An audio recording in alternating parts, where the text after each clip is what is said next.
এই যে আমি এত কথা বলি, কখনো যদি টের পাও আমি চুপ হয়ে গিয়েছি, বুঝে নেবে। কথারা ফুরিয়ে গেছে, ব্যথারা সব সয়ে গেছে।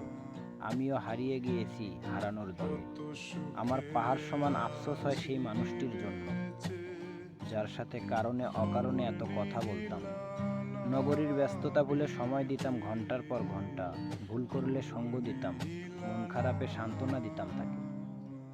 তার কাছে আমার উপস্থিতি খুব একটা ম্যাটার করে না। আমি থাকলে ভালো, না থাকলেও মন্দ না।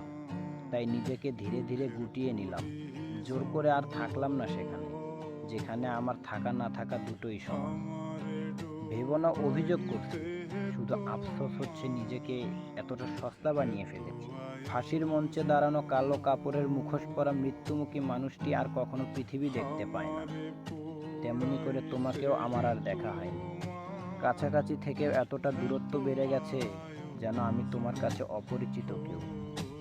কাউকে ফাঁসির মঞ্চে ঝুলানোর আগে তাকে তার শেষ ইচ্ছে জিজ্ঞেস করা হয়, কিন্তু আমি তোমার কাছে জীবিত থেকেও মৃত হয়ে গেছিলাম।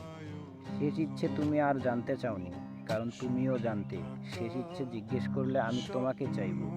আর বিশ্বাস করো, আমি আর কাউকে চাইব না। বড় জোর মন ভরে তোমাকে দেখতে চাইব,